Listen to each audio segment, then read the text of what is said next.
표시요. 자, 지난번에 광전효과, 일반적인 현상들에 대해서 살펴봤었는데 아인슈타인의 해석을 이용해서 광전효과를 정리해 보도록 하겠습니다.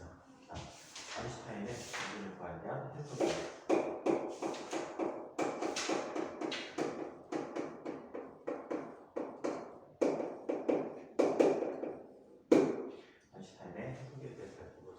아인슈타인은 이 광전효과를 설명하기 위해서 광양자 또는 광자라는 개념을 도입하게 됐어, 그렇지?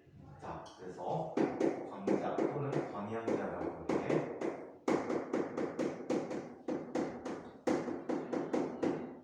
자, 광자의 도입에 대해서 이야기해보죠. 자, 얘는 에너지 양자라고 불러. 일종의 에너지 양자, 에너지라는 물질의 양을 갖고 있는데 물질 자체는 동일하지 않아. 그래서 자, 이게 광자 하나가 있대. 진동수가 F인 빛에 대한 광자는 알갱이로 이런 형태로 설명해. 얘는 HF 에너지를 가지고 있다라고. 그 다음번에 에너지를 갖게 될 때는 자, 얘는 HF가 두 개가 되는 EHF를 갖게 돼. 자, 그 다음번에는 또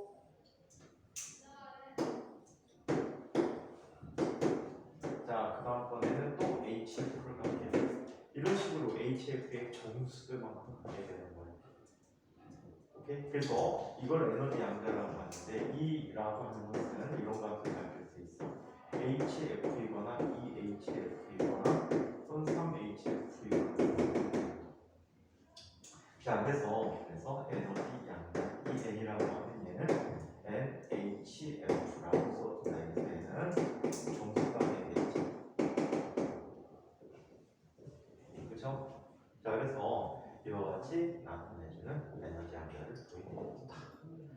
그런데 살펴보니까 이건 불연속적인 값이잖아. 근데 자연계에서는 대부분 연속적으로 되어 있다라고 보이거든. 자, 미세한 범위에서 보면은 얘네들은 자, HF의 정수배가 되는 게 많아. 근데 자연에는 빛의 파장들이 종류가 굉장히 다양하지. 그지? 굉장히 다양하고 또 그러다 보니까 그런 에너지들이 섞이다 보니까 연속적으로 보이고 거시적으로는 연속적으로 보이게 된다라고 얘기합니다. 이겠지요. 자, 그래서 이런 방향자를 도입해봤어요. 자, 이번에는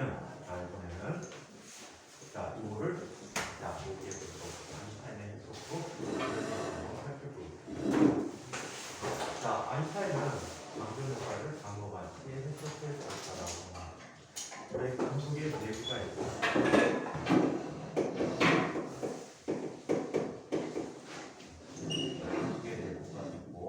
자, 그 다음에 에너지 장벽이 있고 이게 금속의 내부가 있고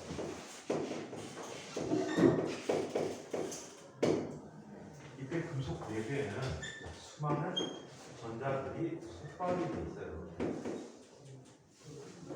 금속 자체에 부착해 있다라고 봐요. 자, 이 전자가 이곳을 넘어가기 위해서는 금속 밖으로 금속에서 벗어나기 위해서 금속 밖으로 일단 에너지가 높은 상태로 변화돼야 돼요. 이렇게 하기 위해서는 우리는 외부부터 이 에너지 차이만큼을 받아야 되겠지. 이 에너지 차이를 뭐라고 부르냐면 일함수라고 해요. 동우 왜 자빠졌어? 학교에 늦을 것 같아가지고 뛰었다가 학교 앞에서? 아니 다행히 앞으로 다니는 데 있어. 오늘 집에서? 네. 부러졌어? 딴 데는 안 다쳤어? 네. 무릎팍은 안 깨지고? 네. 다행히 안 그랬어요. 다행히 안 그랬어요. 다행히 안 깨졌어? 자, 일함수라고 하는데 일함수는 W는 또는 고급 책에서는 5라고 표현해줘. 일함수라고 하는 에너지가 필요하다. 자, 이때 여기 광자라고 불리는 에너지 양자가 있어. 빛이 있단 말이야. 얘가 광자야. 또는 광양자라고 한다 그랬지. 자, 얘가 이렇게 와서 전자 하나에게 에너지를 공급해주게 되는데 이때 얘가 가는 에너지는 HF라는 에너지라고 하죠. 오케이? HF가 일함수보다 작으면 얘는 올라가다가 다시 내려오겠지. 금속 밖으로 벗어날 수가 없단 말이야. 그러면 이런 HF를 2개 이상 여러 개를 한꺼번에 전자에게 주면 올라갈 수 있겠지? 안 그래. 얘는 1광자 1전자. 광자 하나는 전자 하나에게만 영향을 주게 돼. 두 개가 모이지도 않고 하나가 두 개로 나뉘어서 공급되지도 않아. 그래서 광자 하나당 광전자 하나가 발생하게 된다라고. 자, 이때 얘를 벗어나게 하기 위해서 필요한 최소한의 에너지가 존재하게 되는데 그게 바로 이람수가 되겠다. 이람수는 여러 파장을 비추보다 보니까 특정한 파장에 비칠 때 벗어날 수가 있다. 그래서 이 파장을 우리는 뭐라고? 이 진동수를 파장으로 쓸 때는 H 곱하기 람다분의 C라고 써줄 수 있어. 여기서 람다 제로라고 쓰게 돼. 자, 그래서 얘는 뭐가 돼? 한 개 진동수 또는 문턱 진동수라고 불러주게 돼. 그래서 이만큼이 필요한 거야. 자, 만약에 이게 충분히 에너지가 크다면 얘는 벗어나겠지. 벗어나고 나머지만큼의 에너지가 뭘로 바뀌게 되니? 나머지만큼의 에너지가 뭘로 바뀌지? 운동 에너지로 변화되는데 이때 갖는 운동 에너지가 최대 운동 에너지다라고 얘기하죠. 그래서 아인슈타인은 이런 간단한 모형을 통해서 광전 효과를 설명했는데 광전식이라는 걸 한번 써보면 다음과 같이 써줄 수 있다. 광전방정식이라고 해. 자, HF는 HF0 더하기 HF0 더하기 2분의 1 MV 맥시멈의 제곱값이 되는 거예요. 또는 이걸 이람수로 바꿨으면 W 더하기 2분의 1 MV 맥시멈의 제곱값이 되는 거지. 또는 이렇게 쓸 수 있어. HF0 더하기 자 이렇게 썼지. 운동 에너지는 정지 전압을 이용해서 자 나타내 줄 수 있었죠, 그렇죠? 자, 여기도 까졌는데 학교 가는 게 되게 신난다 보다 보면 신나서 빨리 가서 친구들 만나 놀려고 그러지. 아, 지하카운 청소했어요. 아, 지각하면 청소 시켜? 네. 나부터 천천히 가고 청소하겠다. 나 청소하면은 지각이겠구나, 그거네. 근데 아이러니하게 아이러니하게 너무 전에 지금 안 했습니다. 넘어지고 반창고 붙이고 가는데도 네. 왜 이렇게 천천히 가지? 그럼 왜 늦은 빨리 갔지? 자, 환경 감정방정식에 대한 그래프 관계에서 한번 살펴볼게요. 이걸 나타내는 그래프야. 자, 세로축은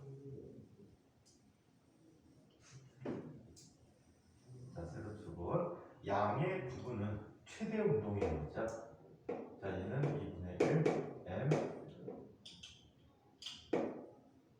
V 맥시멈의 제곱 또는 2 곱하기 VS라고 나타내 줄 수 있고요. 아래쪽은 이람수가 되겠고 가로쪽은 진동수 F가 되게. 처음에 진동수 없어. 빛을 주지 않는 거야. 진동수를 점점 키워가 보는 거야. 그래도 이 높이의 차이에 해당하는 에너지를 받지 못하면 아무 일도 안 일어나지. 그러다 어떤 특정한 진동수에서 방전자가 얘나 경연이 지운이야. 그 다음에 현선은 오늘 빠지는 날이고. 지훈이. 네, 알겠습니다. 네. 자, 그래서 이렇게 F 제곱라는 한계 진동수에 빛이 쪼여지면 이상부터는 광전자들이 나오게 된단 말이야. 이때 측정한 정지전압을 비교해 보는 거야. 비교해 봤더니 얘들은 어떻게? 이렇게 증가함을 알 수가 있더라. 오케이? 자, 얘를 외석해 봤어. 정보가 없는 거를 이렇게 유추해서 반대로 보내봤어. 이때 얘가 가는 값이 바로 이 금속의 이람수 값이 되는 거야. 이해해? 이때 기울기는 뭐가 된다라고 했지? H. 플랑크 상수가 된다라고 했어. 자, 그래서 어떤 특정한 만큼의 F만큼의 에너지를 줬더니 이 녀석이 갖는 전체 에너지가 요만큼이 돼. H. 그리고 요 차이만큼은 뭐가 되니? 이람수가 되지. 네. 그리고 이 차이만큼은 뭐가 돼버리지? 최대 운동 에너지가 돼버리겠지. 그래서 강전방정식이 성립하는 그래프를 보여줄 수가 있어. 이해합니까? 오케이? 자, 지금까지 강전 효과를 책으로 한번 정리 한번 해드리도록 할게요. 자, 어디까지 했었냐? 우리가 87쪽까지 책 얘기를 정리했었을 거예요. 88쪽부터 한번 보도록 할게요. 빠르게 볼게. 빛의 세기 및 진동수와 광전자의 최대 운동 에너지 구간. 광전 간의 진동수가 같고 세기가 다른 빛을 비추었을 때 실험 결과는 그림 가와 같았다. 앞에 있는 그림이야. 자, 세기가 센 빛과 세기가 약한 빛은 전지전압이 같다. 운동 에너지가 같다네. 그럼 빛의 세기라는 녀석은 에너지와 상관이 없다는 얘기야. 오케이? 벗어나는 데 필요한 이함수만큼의 에너지와 운동 에너지가 있었는데 빛의 세기와는 운동 에너지가 차이가 없다는 얘기지. 따라서 얘네들은 어때? 에너지와 빛의 세기는 상관이 없다라는 결론을 내려줄 수 있겠지. 자, 한편 빛의 세기가 자 셀수록 포화 광전류의 세기가 증가한다라고 했는데 빛의 세기가 세면 방출하는 광전자 수가 많다라고 해. 그래서 앞으로 빛의 세기는 광자의 수와 같다라고 얘기해. 그냥 광전자라고 표현하는데 광자라고 쓸게. 포톤이라 해서 광자 표현도 많이 쓰거든. 광자의 수와 관계에 있다라고 해. 그래서 광자가 많으면 봐봐. 여기에 광자가 많으면 전자 하나, 둘, 셋, 넷 나오는 전자수들이 많아지겠지. 전자수 많으니까 전류가 증가하겠지. 이해합니까?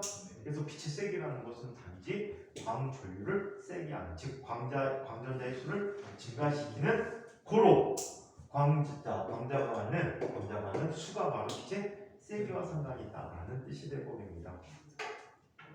자, 한편 광전 간의 세기가 같고 진동수가 다른 빛을 비추었을 때 실험 결과는 그림 나와 같았다. 진동수가 큰 빛일수록 정지전압이 크다. 진동수가 크다는 것은 빛 에너지가 갖고 있던 이 광자가 받는 에너지가 더 크다라는 얘기지. 빛 입자가 받는 에너지가 더 크다라고 표현해 주는 거야. 빛의 진동수가 클수록 광전자의 최대 운동 에너지가 크다. 이것은 곧 빛의 진동수가 클수록 빛 자체가 갖고 있는 광자의 에너지가 크다라는 뜻이 되어버립니다. 자, 고전물리학 해석의 한계, 빛의 세기 문제. 빛이 파동이라며 세기가 센 빛을 비추었을 때 한 개의 광전자가 얻는 에너지도 커져야 한다. 그러나 광전효과의 실험 결과 광전자의 최대 운동 에너지는 빛의 세기와는 무관하고 빛의 진동수에 의해서만 결정되진다라는 사실이야.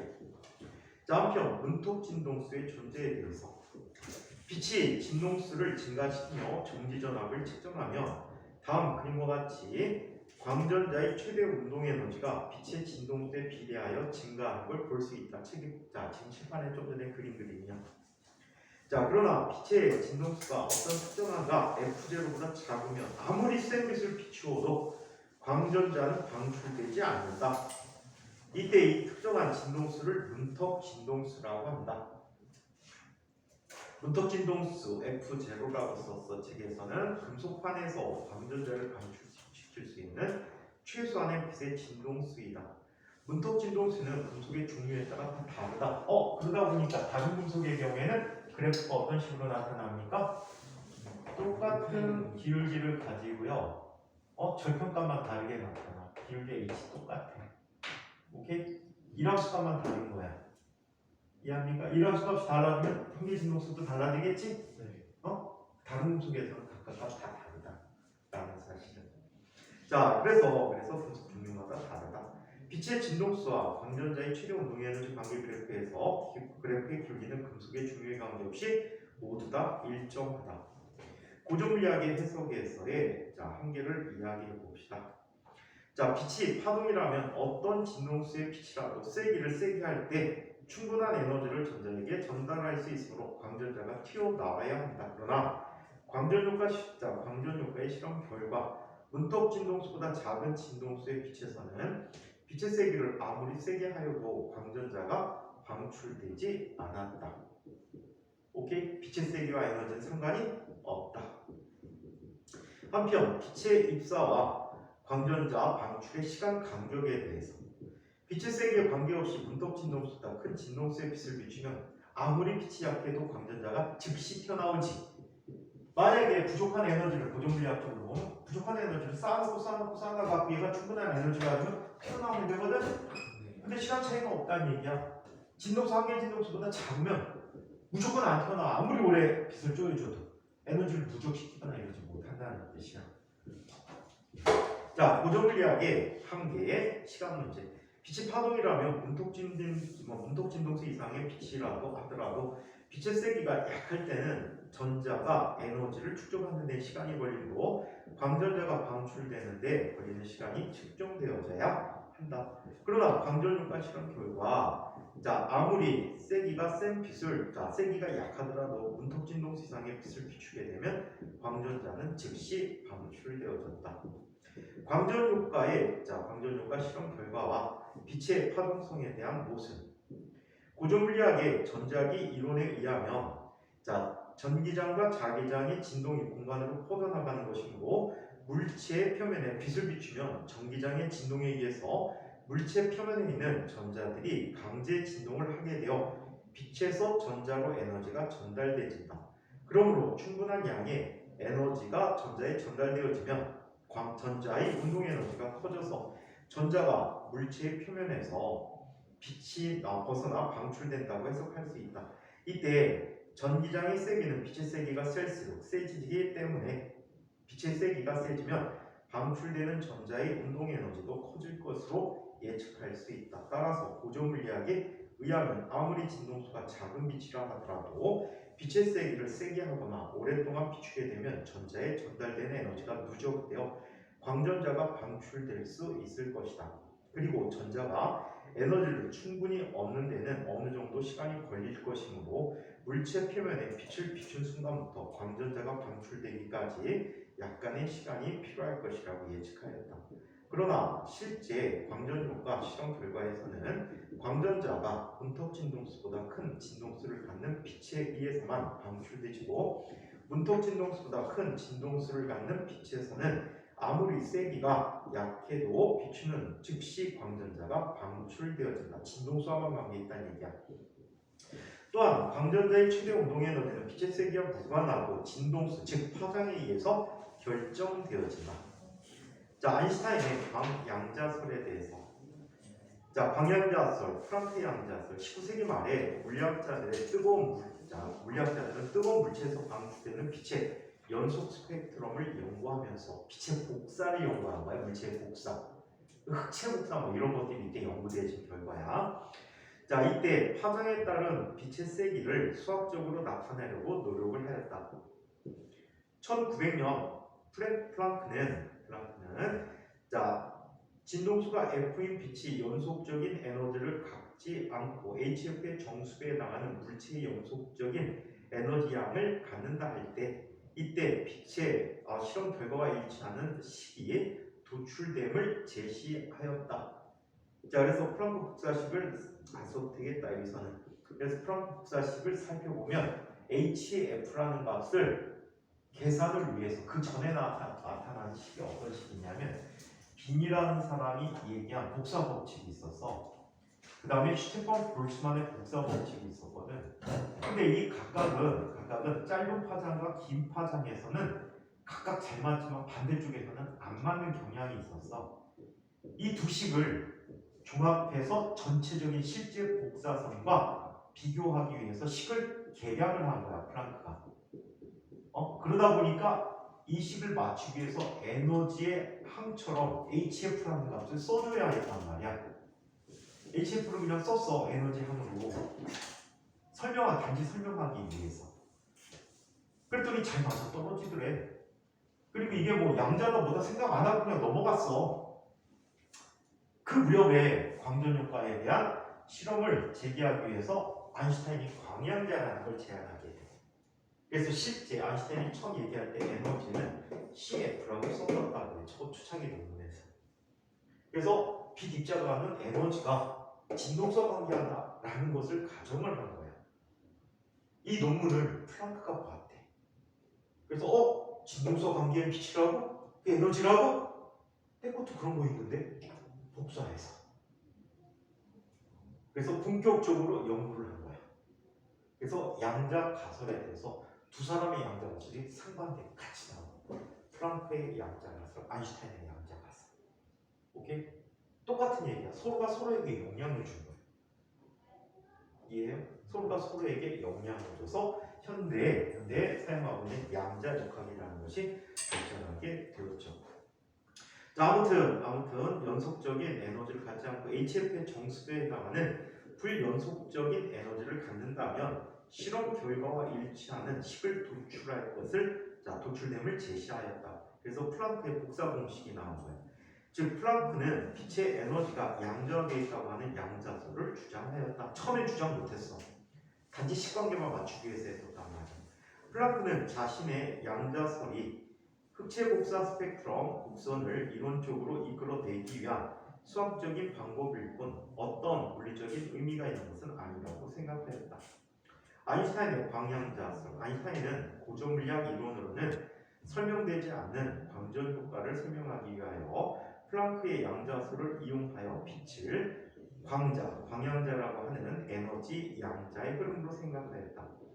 각각의 광자는 진공 속에서 빛의 속력 C로 움직이며 빛이 진동수에 비례하는 에너지를 갖게 한다. 즉, 진공 속에서 빛의 속력을 C, 빛의 진동수와 파장을 F와 람다라고 할 때 광자 한 개의 에너지는 다음과 같다. E는 HF, 얘는 람다분의 HC라고 쓰며 여기서 H는 플랑크 상수로 6.63 곱하기 10-34승 줄 세크만 기억해두면 될 것 같아. 자, 한편 아인슈타인의 광양자설에서 빛은 다음과 같은 특징을 갖는다. 빛의 에너지는 파동처럼 연속적인 값을 갖는 것이 아니라 광자의 개수에 따라 HF, EHF, 3HF 등등등의 불연속적인 값으로 나타낼 수 있다. 빛의 세기는 단위 시간당, 단위 면적에 입사하는 광자의 개수를 의미한다. 그래서 광자의 개수에 비례하는 관계를 갖는다. 그래서 광자 수가 많을수록 빛의 세기가 세다라고 기억을 해두도록 하자. 자, 빛의 흡수나 방출은 원자에서 일어나게 되는데 빛이 어떤 물질에 흡수될 때 광자 한 개의 에너지가 HF가 빛에서 원자로 이동하며 이 광자는 사라지게 된다. 즉 진동수가 F인 빛이 원자에서 방출될 때 HF 에너지가 원자에서 빛으로 이동하여 광자 한 개가 나타나게 된다라고 얘기하죠. 자, 광양자설에 대한 광전 효과의 해석. 광전 효과에 대한 아인슈타인의 모형을 살펴보자. 광전 효과를 광자와 전자의 충돌로 설명하였다. 에너지 전달. 에너지 전달은 광자와 전자 사이의 1대1 관계로 이루어지게 된다. 1광자, 1전자가 됩니다. 지원아. 자, 그림 가와 같이 금속 표면에 진동수 F인 빛을 쪼일 때 광자 한 개가 금속 내부의 전자 한 개에 자신의 에너지를 모두 전달되어주고 흡수되지 없어지는 거야. 자신은 에너지만 주면 이제 에너지 입자는 없는 거지, 그치? 지원 내놈 계산 중학교 명예를 주면 되겠니 안 되겠니? 자, 광전자의 방출. 금속 내의 전자가 방출되려면 금속 내 양이온에 의한 인력을 거슬러서 일을 해주는 방법. 원자핵과 그 주변의 속박전자에 대해서 속박되어 있는 전자를 빼내야 된다는 거야. 자, 이때 전자는 결합 에너지 이상의 에너지를 갖는 광자를 흡수할 때만 금속으로부터 방출되어 줄 수 있다. 이때 방출된 광전자의 운동 에너지는 흡수된 광자의 에너지에서 결합 에너지를 뺀 만큼이 된다. 광전자의 최대 운동 에너지. 금속 표면에 가까이 있는 전자보다 표면에서 멀리 떨어진 전자가 금속으로부터 벗어나는 데 필요한 에너지가 클 것이다. 따라서 동일한 빛을 쪼였을 때 표면에서 먼 깊숙한 곳에 방출되는 전자의 운동 에너지보다 표면에 가까운 곳에서 가까운 얕은 곳에서 방출되는 전자의 운동 에너지가 더 크게 된다. 금속에서 광전자를 방출시키는 데 필요한 최소한의 에너지를 1함수 W라고 하면 방출되는 광전자의 최대 운동 에너지 EK는 다음과 같다. 운동 에너지는 2분의 mv제곱이기에는 HF-W 1함수만큼이 빼진 거지. 위식에서 금속에 비추는 진동수가 F인 광전자의 최대 운동 에너지 EK는 자, 이 K 사이의 관계 그래프는 그림 나와 같이 기울기가 플랑크 상수 h인 직선이 되어버렸다. 자, 빛의 진동수에 따른 광전자의 최대 운동 에너지 해석. 플랑크 상수는 금속의 종류에 관계없이 일정한 상수이므로 그래프의 기울기가 금속에 관계없이 모두 같다는 광전효과 실험 결과를 설명해 주었습니다. 광전 방정식부터. 자, 문톡 진동수 F0와 이람수 관계. 문톡 진동수 F0는 그래프의 X절편이고, 자, 광자 한 개의 에너지가 저 금속의 이람수 W와 같은 빛의 진동수가 된다면 F0는 H분의 W라고 해줄 수 있다. 이람수는 금속의 종류에 따라 달라지므로 금속마다 고유한 문톡 진동수를 갖게 된다. 금속의 문톡 진동수보다 진동수가 작은 빛을 입수하면 광자 한 개의 에너지가 이람수보다 작아서 금속에서 광전자가 방출되지 않고 그냥 사라져 버려. 자, 이람수에 대해서 1883년 에디슨은 가열된 물체에서 전자가 방출된 현상을 발견하고 이때 방출된 전자를 열전자라고 하였다. 자, 물체를 매우 뜨겁게 가열하게 되면 내부의 전자가 표면의 결합 에너지가 큰 열 에너지를 얻어서 물체의 표면에서 방출될 것이다. 될 수 있는 것이다. 자, 이와 같이 물체에서 전자 한 개를 방출하는 데 필요한 최소한의 에너지를 이람수라고 하며 이람수는 물질의 종류에 따라 다른데 나트륨은 2.46 전자볼트, 알루미늄은 4.08 전자볼트, 철은 4.50 전자볼트, 구리는 4.70 전자볼트, 아연은 4.31 전자볼트 이런 식으로 나타나게 된다. 이거 물리학과에서도 실험을 하는데 보통 물리학과 실험할 때 나트륨, 아연 뭐 이런 것들을 썼던 것 같아요. 한편 빛의 세기에 따른 광전자의 최대 운동 에너지에 대한 해석. 자, 앞식에서 광전자의 최대 운동 에너지는 빛 에너지가 빛의 세기와 무관하다. 즉, 금속에 비추는 빛의 세기를 증가시키면 단위 시간당 같은 면적에 도달하는 광자수가 증가하지만 광자 한 개의 에너지는 변하지 않는다.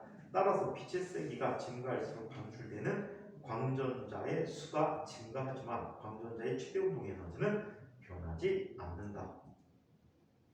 자, 빛의 입사와 광전자의 방출 시간 간격에 대해서 진동수가 문턱 진동수 이상의 빛이라면 빛이 세기가 아무리 약해도 각각의 광자는 전자를 즉시 방출시킬 수 있을 만큼 충분한 에너지를 갖게 된다. 따라서 문턱 진동수 이상의 빛을 비추면 광전자는 즉시 방출되어진다라고 합니다. 자, 여기서 빛의 입자성을 증명하는 또 다른 실험의 예가 있습니다. 콤턴 효과라고 하는 예를 한번 살펴보도록 하죠. 빛의 입자성을 설명하는 실험은 두 개야. 광전 효과와 콤턴 산란 실험. 콤턴 효과라는 실험이야. 자, 그러면 콤턴 효과에 대해서 한번 살펴봅시다. 요거는 두 가지 버전으로 해줄 수 있는데 그 중에 한 가지만 해줄게. 네. 주인 서술어도 돼. 어? 주인 서술어도 돼.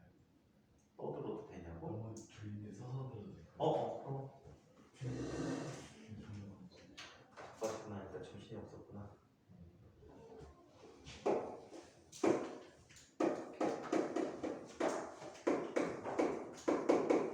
자, 이 콤턴 효과는 고전역학적 개념으로 증명해 줄 수 있고 또 상대론적인 결과로 증명해 줄 수도 있어요. 여기서 상대론적인 거 빼줄게. 상대론적인 거는 빼고 고전역학적 개념으로 설명해 줄게.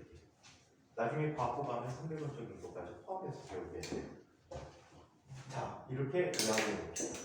여기에 자, 지금 전자가 서 있어요.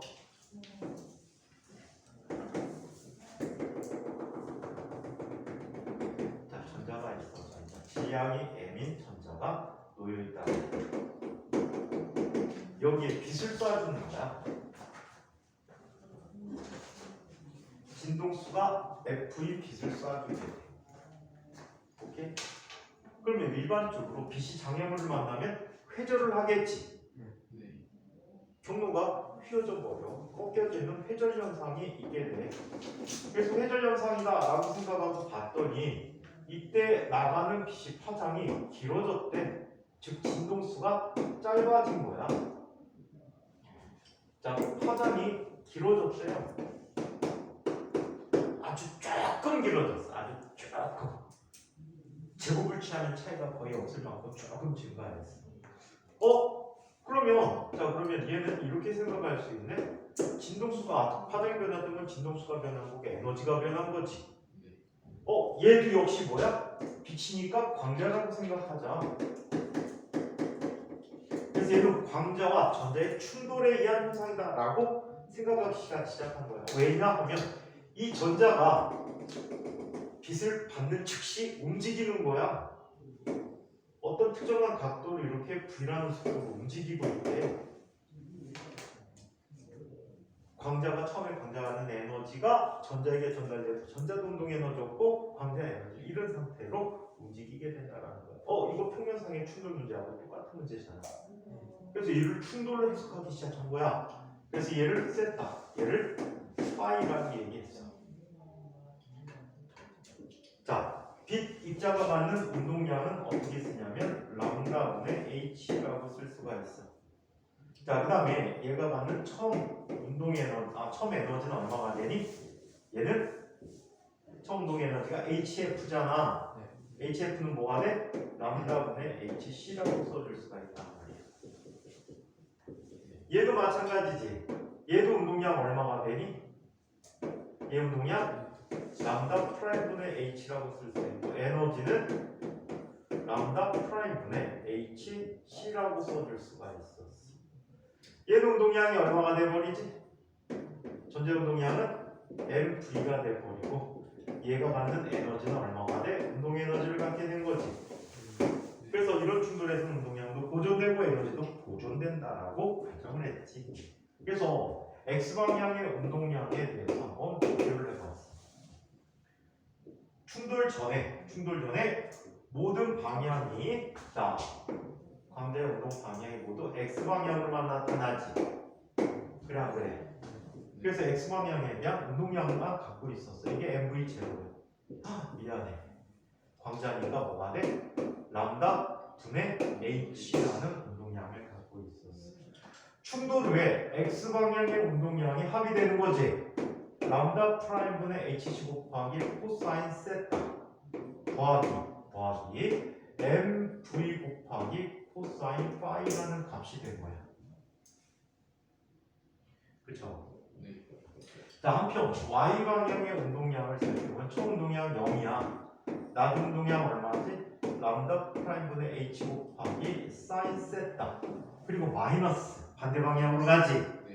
mv 곱하기 사인 파이라고 써줄 수 있었어. 자, 그리고 이 충돌 과정에 에너지가 보존되더라. 그래서 얘는 에너지 보존 관계에서 람다분의 hc라는 값을 람다분의 hc는 람다 프라임분의 hc 더하기 2분의 1 mv 제곱이 되는 거야. 오케이? 자, 이때 첫 번째 식을 mv 코사인 세타에 대해서 정리해 봤어. mv 코사인 세타의 제곱은 람다분의 h 마이너스 람다 프라임분의 hc 코사인 파이야 이거 코사인 세타의 전체 제곱이 되겠지. 그래. 또 완전 제곱걸 정리해보면 완전 제곱걸 정리해보면은 람다분의 h의 제곱 더하기 람다 프라임분의 h인데 이거 람다 프라임분의 h인데 hc라고 써지나? h 미쳤나봐. c 지워야 돼요 이거. 람다 프라임분의 h 제곱 곱하기 코사인 세타의 제곱 마이너스 람다 프라임분의 2배의 h 제곱 코사인 세타라는 값이 돼버렸지. 그쵸? 맞아요. 한편 아래식을 정리해 볼게. mv 사인 파이의 제곱은 mv 사인 파이의 제곱은 람다 프라임분의 h의 제곱 곱하기 사인 세타의 제곱이 되어버렸어. 이 두 식을 더해볼게. 자, 더하게 되면 얘는 코사인 제곱 곱하기 사인 제곱이지. 얼마야? 1. 1이니까 저기는 mv의 제곱이 되지. 네. 자, 그 다음에 요 녀석 그대로 내려오지. 람다분의 h의 제곱. 그 다음에 이 두 개가 합쳐지면 또 코사인 제곱 곱하기 사인 제곱이니까 1이요. 1이 돼버리니까 더하기 람다 프라임 분의 h의 제곱이 돼버렸지. 그 다음에 네. 마이너스 람다 프라임 분의 두 개의 h 제곱 곱하기 코사인 세타가 돼버린 거야. 오케이? 자, 이번에는 운동 에너지에 대해서 이 식에 대해서 정리해보자. 2분의 1 mv 제곱이라고 하는 녀석은 2m분의 mv의 제곱이라고 써줄 수 있지.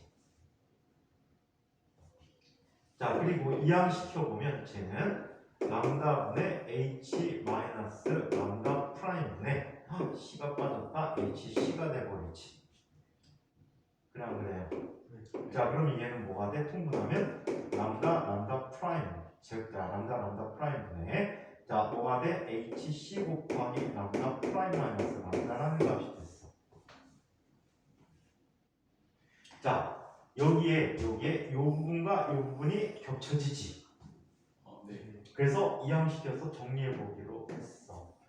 람다 프라임분의 hc 곱하기 람다 프라임 마이너스 람다라는 값은 람다 프라임 자, 이 값은 2m분의 mv의 제곱이라고 썼는데 자, 이 값이 2m분의 뭐가 돼버리니? 자, 요가 그대로 써주시면 되겠지. h 제곱으로 빼낼 수 있어. 자, 쟤는 람다 제곱분의 1 더하기 람다 프라임 제곱분의 1 마이너스 람다 프라임분의 2 곱하기 코사인 세타라고 써줄 수 있어. 이때 이 실험 과정에서는 람다 제곱이라는 값은 근사적으로 람다 프라임의 제곱과 같고 얘는 람다 프라임과 같다라고 할 수 있어. 근사를 실었어. 상대론적인 방법으로는 근사 없이 바로 떨어져. 근데 아직 그거에 의해서 상대론하고 접목시킬 만한 능력이 아직 안 되지. 그래서 그거는 하고 간 다음에 훨씬 더 뭐라고 해야 돼? 정확히 이거보다. 근데 이거 이렇게 풀었다고 틀린 건 아니야. 이것도 역시 대학 리딩에서 소개하는 방법 중에 하나야. 자, 그렇다면 자, 요 부분 다 지워지겠지. 그리고 우리 이걸 보게 됐어. 델타 람다. 얘는 람다 프라임 마이너스 람다인데 자, 이항시켜보면 쟤는 이렇게 했어. h 하나씩 지워지지.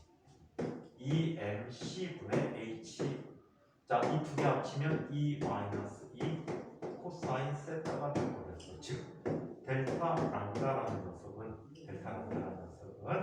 mc분의 h 곱하기 1 마이너스 코사인 세타라고 얘기했다. 오케이? 이걸 우리는 콤스턴 이동이라고 표현해.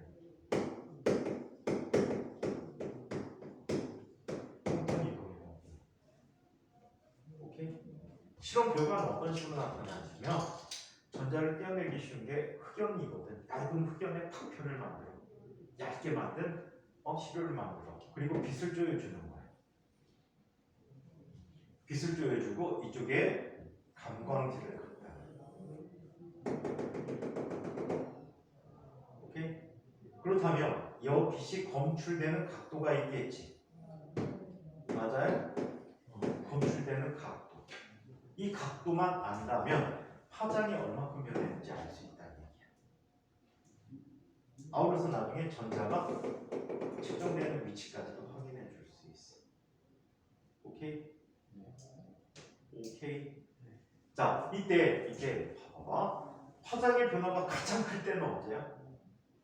이 값이 크기가 음으로 측될 때지. 네. 180도 때. 되튕겨 나올 때가 가장 에너지가 파장이 크게 변해. 네. 그리고 그냥 직진해 버렸대. 그럼 걔는 전자하고 충돌하지 않는 거야. 네. 네. 그냥 직진해 버려. 그래서 나오는 각도에 따라서 에너지 변화가 어떻게 생긴지를 확인해 줄 수가 있다라고 합니다. 그래서 이것도 역시 빛의 뭐에 해당하는 입자성에 해당하는 대표적인 얘기고 광전효과의 이용은 안 할게요. 자, 물질파까지만 하기로 했지. 자, 물질파라는 얘기 한번 보도록 하자. 입자의 파동성에 대해서.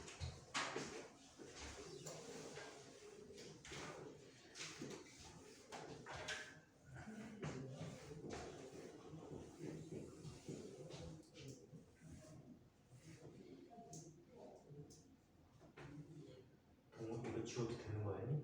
네? 예.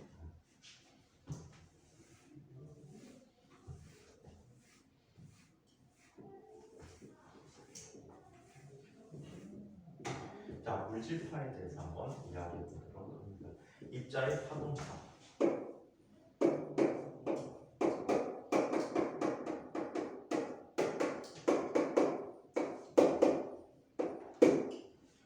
자, 입자의 파동성에 대해 자, 먼저 물질파 이론에 대해서 얘기해 볼게요.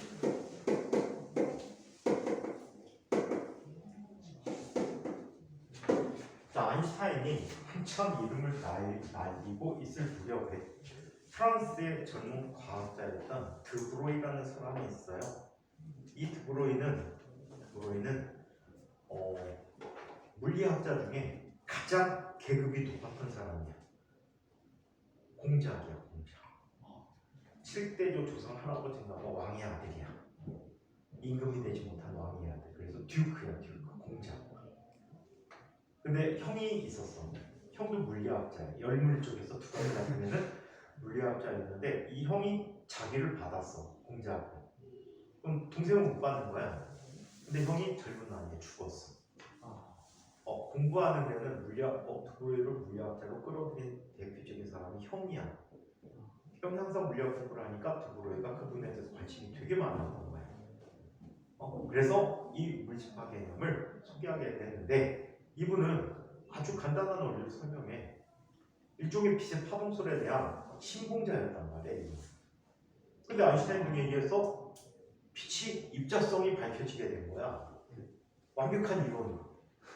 그래서 이 사람은 이렇게 생각했어. 그러면 자연의 대칭성이라는 측면에서 빛이 입자성을 갖고 있다면 물질도 파동성을 가져야 된다라고 주장을 하게 된 거예요. 그래서 물질이 가는 파동이라서 물질파라는 표현을 쓰시게 된 거지. 이해해요? 자, 서론 부분을 한번 얘기해 볼게요. 자, 빛의 이중성과 물질파 이론. 빛의 이중성. 1803년 영국의 물리학자인 영이 이중슬릿 실험을 통해서 빛이 간섭 현상을 관찰하는 데 성공했다. 사람들은 영의 이중슬릿 실험 이전까지는 뉴턴의 주장에 따라 빛이 입자라고 생각되었으나 이중슬릿 실험 이후에 빛이 파동설이라고 제기되어졌고 이후에 맥스웰이 전자기파 존재를 예언하고 빛도 전자기파 일종이라 주장했으며 1880년 헤르츠가 전자기파를 발생시키고 검출함으로써 빛의 파동설이 확립되었다. 하지만 빛의 입자성이 나오게 되지. 이중슬릿에 의해서 빛이 파동의 성질을 갖고 있다고 확신하였지만 광전효과와 콤톤 효과를 통해서 빛이 입자성을 갖고 있다는 사실을 다시 알게 된 거예요. 자, 이때 물질파 이론 1924년 프랑스의 물리학자인 드브로이는 파동으로 알고 있던 빛이 입자의 성질을 갖고 있다면 입자도 파동의 성질을 가질 수 있을 거라고 생각하였다. 이것은 물질 입자가 파동의 성질을 갖는다고 해서 드브로이 물질파 이론이라고 하고 또는 드브로이파라고도 해 입자들이 나타내는 파동을 물질파 또는 드브로이파라고 한다. 드브로이는 논문 발표 당시에 실험적 뒷받침이 없이 물질파 이론을 주장하였으며 몇 년 후에 물질파 이론이 옳다는 것이 실험적으로 확정됐고 이걸 통해서 노벨상을 받게 되는데 뒤따 웃겨요. 뭐가 웃기지 않니? 이 사람이 귀족이라고 그랬잖아. 대학에서 박사 논문 과정 중에 있었어. 보통 이제 박사 논문은 논문이 두꺼워. 보통 요즘도 두꺼워. 옛날에는 더 했을지도 몰라. 근데 딱 한 3장인가 4장을 냈대. 논문 심사하는 교수들이 어이가 없는 거야. 근데 귀족이잖아. 앉을 수도 없어. 주장이 욕먹을 것 같고 누구처럼 특혜받았다고 해갖고 욕먹을 것 같고 그래갖고 고민하다 이 심사위원들이 심사하는 교수들이 아인슈타인의 이 논문 필사본과 함께 보내 편지를 학생이 이런 논문을 제안했는데 이거에 대해서 평점해달라고 어떨까요? 그랬더니 아인슈타인이 뜻밖의 대답을 하는데 very good. 아주 참신하고 좋아요. 그래서 이 교수들이 그렇게 생각한 거예요. 처음부터. 아인슈타인한테 보내서 아인슈타인이 NO! 하면은 들어야 돼. 야 이건 안 된대. 아인슈타인이 그래서 안 된대. 그리고 만약에 이걸 발표했는데 개뻥인 게 드러났다? 아인슈타인이 괜찮다고 했었어. 자기들 다 위협으로부터 모면하기 위해서 아인슈타인을 끌어들였다고 하더라고요. 근데 결국 이 논문 발표 6년인가 7년 뒤에 노벨상을 받게 돼. 물질파장 이 물질파 논문가. 그래서 대학원 논문 갖고 노벨상 받은 게 두 케이스가 있어. 이 드브로이 케이스하고 그 다음에 홀이라는 사람이 있거든. 에드윈 홀. 전자가 물질 내에서 전하를 운반한다는 걸 발견한 분. 이 두 사람의 논문이 대학원 논문에서 나온 논문입니다. 자, 아무튼 이렇게 주장을 했답니다. 그럼 물질파에 대해서 얘기해 보죠. 물질파.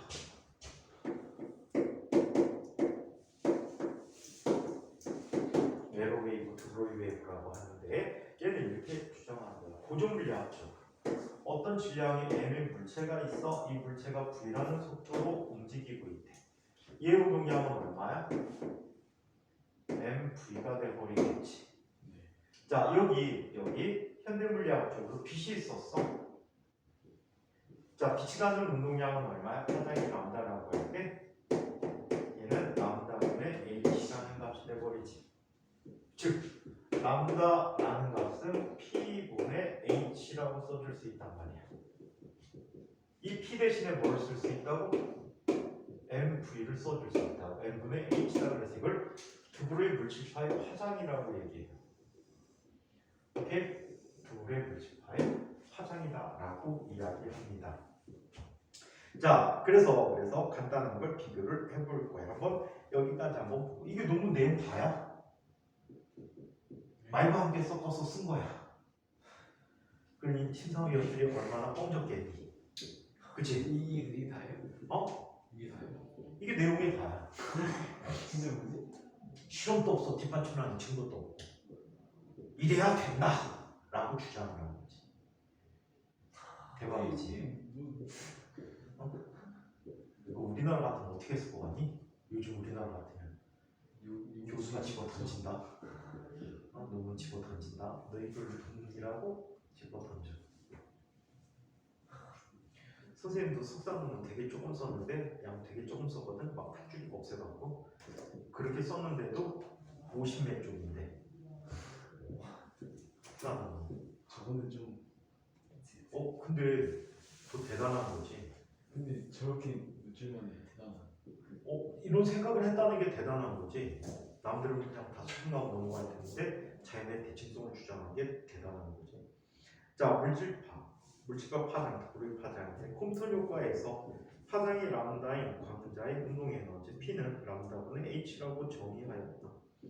드브로이는 이 식이 광자뿐만이 아니라 입자에도 적용된다고 생각하였고 이때 운동량이 P인 입자는 람다는 P분의 H로 주어지는 고형 파장을 가진다고 제안을 하였다. 즉 질량이 M인 입자가 속력 V로 운동할 때 입자의 물질적 파장은 다음과 같다. 람다는 P분의 H, M분의 H가 된다. 라고 해도 H는 플랑크 상수지 6.63 곱하기 마이너스 34승 줄 세크라고 합니다.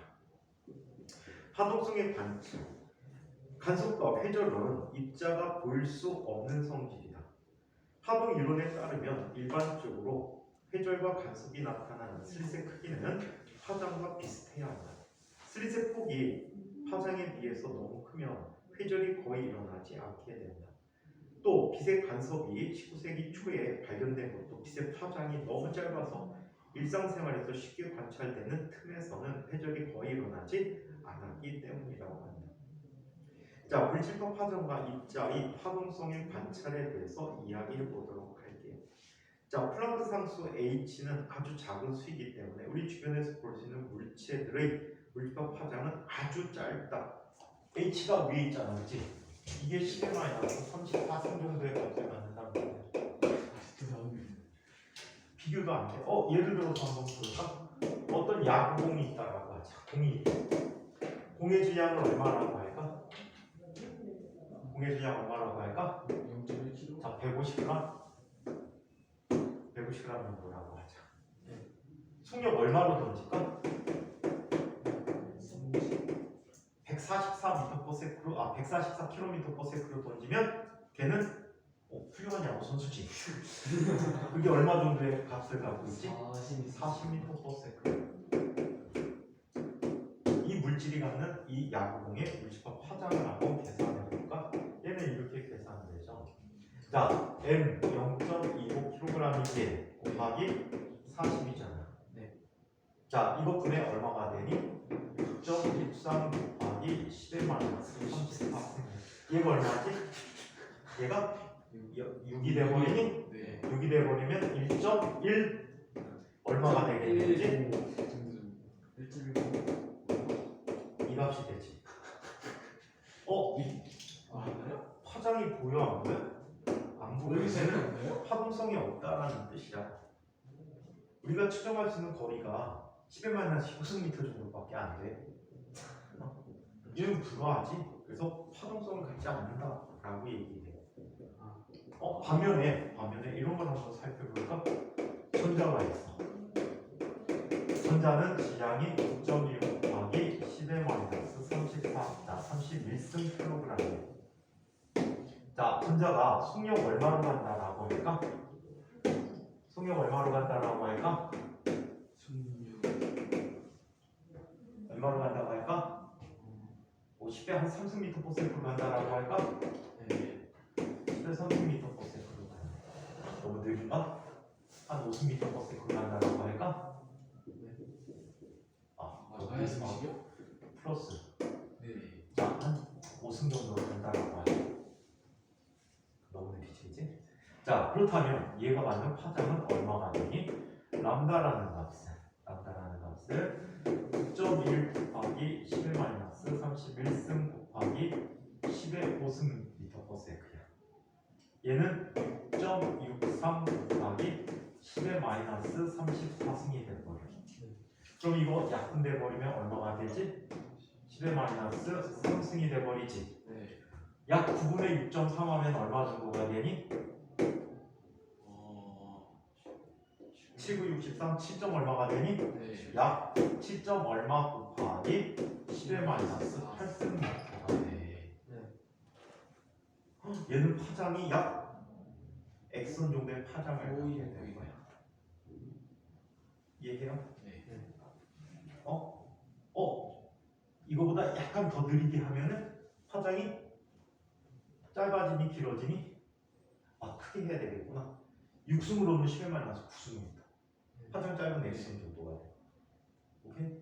자, 이래서 자, 전자들은 파동성을 갖는다라고 얘기할 수 있는 거야. 이해해요? 자, 그래서 자, 이런 관계를 자, 책으로 샀는데 한번 보자. 플랑크 상수 H는 아주 작은 수이기 때문에 우리 주변에서 볼 수 있는 물체들의 물질적 파장은 아주 짧다. 예를 들어 질량 1kg의 입자가 10m/s의 속력으로 운동할 때 이 입자의 물질적 파장은 자, 얘는 1 곱하기 10분의 6.63 곱하기 10^-34승에서 6.63 곱하기 10^-35승가 되지. 이걸로 아주 작으며 이와 비슷한 크기의 슬릿을 만드는 것은 불가능하므로 입자의 파동성을 관찰할 수가 없다. 그러나 전자와 같이 입자가 질량이 작은 입자의 경우에는 이와는 다르다. 예를 들어 전자를 100볼트로 전압을 가해줬을 때, 이 관계를 설명하기 위해서 자, 얘를 그림을 표시해서 한번 계산을 해보도록 하죠. 저기는 막연한식으로 주어졌는데 실제 계산식을 만들어낼 수가 있어요. 여기 두 극판이 있대요.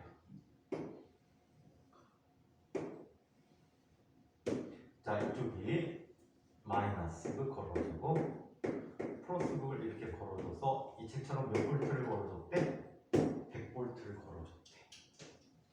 여기에 전자가 있는 거야. 전자가 이 극한에 도달하기 직전에 속력이 얼마가 돼버릴까? 여기다 구멍을 뚫어놓고요. 여기에 입자가 도달할 때 속력이 얼마가 될까를 계산해보자는 얘기예요. 얘는 질량이 m이고 전하량이 2야. 자, 그렇다면 얘에게 해준 일은 얼마야? 2 곱하기 V가 된 거지. 네. 100볼트야. 자, 이 값은 물체에 뭘 주니? 운동 에너지를 주겠지. 네. 자, 따라서 mv의 제곱이라는 값은 얼마가 되니? MV 전체 제곱이에요? 네, 2m2v라는 값이 돼버리겠지. 네. 따라서 이 전자의 운동량은 mv가 되는데 이 값이 얼마? 루트 2m2v가 되어버린 거예요. 네. 그렇다면 이 전자의 파장 람다는 얼마가 됩니까? 루트 2m2v분의 h가 돼버린 거지. 계산해. 6.63 곱하기 10의 마이너스 34승 루트 2 곱하기 9.1 곱하기 10의 마이너스 31승 킬로그램 곱하기 1.6 곱하기 10의 마이너스 19승 곱하기 100이 돼버렸지. 맞아요? 이걸 계산했더니 얼마의 값이 되었다라고 합니까? 자, 이 값을 계산했더니 1.23 곱하기 10의 마이너스 몇 승? 10승미터가 됐대요. x선이 됐네.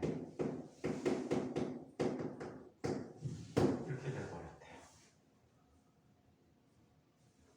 오케이? 자, 그래서 이런 파장을 보니까 x선 정도의 파장이니까 충분히 회전을 실험해 줄 수 있단 말이야. 원자들을 이용해서 실험해 줄 수가 있게 됐다라고 하죠. 자, 아무튼 이런 식으로 계산됐다. 한번 보자. 계속. 자, 전자와 같은 경우에 질량이 작은 입자의 경우는 이와는 다르다. 예를 들어 100볼트의 전압으로 가속할 때 전자의 운동의 에너지는 2분의 1 mv 제곱이고 이 값이 EV와 같은 경우 V는 루트 m분의 2V가 돼버렸지. 따라서 이때 전자의 물리적 파장은 람다는 루트 2mEV분의 H. 그래서 얘는 1.23 곱하기 10의 마이너스 10승미터가 되었다라고 합니다. 이 파장은 원자의 크기와 비슷하므로 만약에 전자가 파동성을 갖는다면 얇은 금속에서 일정하게 배열된 원자들은 낮은 전압으로 가속된 전자 물질파의 슬립 역할을 해줄 수가 있다. 즉, 얇은 금속에 쪼인 전자는 금속 원자들이 배열된 틈에서 회전하게 되므로 파동성이 관찰되어 줄 수 있다. 이런 관점에서 데이비슨과 버머, 톰슨은 전자 발견한 그 톰슨의 아들이야. 노벨상 받아.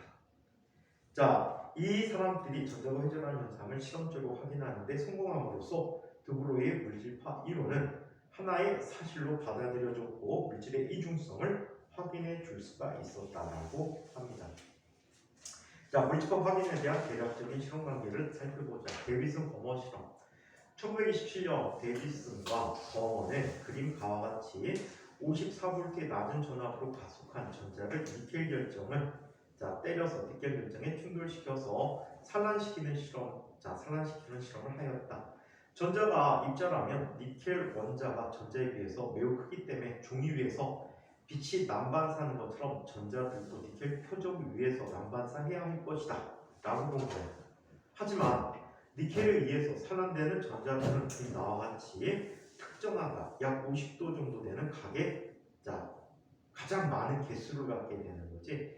자, 이때 전자선으로부터 50도의 각도에서 최대 세기를 보이는 것이 발견되어졌다. 데이비슨과 버머는 이와 같은 결과를 X선이 결정 표면에서 반사할 때 회전하는 것과 같이 니켈 결정의 규칙적인 원자 배열에 의해서 전자들의 물질파가 특정한 각도에서 보강 간섭이 일어나는 것으로 다음과 같이 해석하였다. 브렉 반사라는 실험을 이용해서 브렉 회전. 자, 결정면 사이에 간격이 D인 규칙적인 결정 구조가 파장 람다인 X는 결정면에서 보면 세타의 각도로 입사하였을 때 보강 간섭이 일어나는 조건이 다음과 같다. ED 사인 세타, 이 D는 격자 간격이야. ED 사인 세타는 M 람다이다. 니켈 결정에서 보강 간섭이 일어나는 파장. 니켈 결정이 입사하는 전자선에 대해 50도로 반사되는 경우에 전자수가 가장 많으므로 자 이때 A는 25도가 되어 반사가 일어나는 결정면은 오른쪽 그림과 같이 정해지게 된다. 이쪽에 A가 아니고 알파라고 했구나. 알파가 25도가 되게 그림이 그려져 있어. 자 이렇게 정해진다. 니켈 결정에서 원자 사이 간격은 D는 0.215 나노미터이므로 결정 격자 사이의 간격은 D는 D 사인 알파라는 값이 되었다. 자 그래서 2.15 곱하기 10-13m 곱하기 사인 25도 즉 0.91 옹스트롱이 되므로 이 값을 대입하여 세타가 90-25는 65도에서 첫 번째 보강 간섭이 일어나는 파장을 구해봤더니 다음과 같았다. 람다는 ED 사인 세타이고 이게 2 곱하기 0.91 옹스트롱 곱하기 사인 65도 즉 1.65 옹스트롱이 되었다라고 합니다. 옹스트롱이 10-13m야. 전자의 물질파 파장, 전자를 50타볼트로 가속시켰을 때 전자의 물질파 파장을 계산해보면 람다는 mv분의 h, 즉 루트 2m 2v분의 h가 되고 실험에 사용한 값들을 넣어봤더니 1.67 옹스트롱이 됐대. 실험 결과가 거의 비슷하지? 실험 결과가 거의 비슷한 결과를 얻게 됐다. 이에서 보한 전자의 파장은 거의 전자의 파장과 거의 일치한다. 이와 같이 데비슨과 버먼은 위에 산란 실험 결과와 전자의 물질파 파장을 계산한 결과가 거의 일치하는 걸 확인함으로써 도로의 물질 파이본이 옳다는 걸 증명하였다. 톰슨도 마찬가지 실험을 합니다. 톰슨도 액선과 회전하는 것을 알루미늄에 대해서 회전하는 것을 비교해봤대요. 그랬더니 똑같은 파장, 거의 비슷한 파장을 만들어줬을 때 똑같은 모양이 나타나는 걸 확인해줬다라고 합니다. 뒤쪽은 이걸 이용해서 고원자 모형 얘기한 건데 고원자 모형은 물리원에서 한번 한 바가 있습니다. 그래서 여기서 넘어가고 뒤쪽에 불확정성 원리라는 것과 슐레딩거 방정식인데 슐레딩거 방정식은 과거 가셔도 2학년 2회 배웠기 때문에 여기서는 생략을 하도록 할게요. 또 미분 방정식이라는 걸 다뤄야 되는데 여러분들한테는 거의 같아. 그래서 생략을 할게 지금은. 자, 이 내용까지 질문 있는 사람.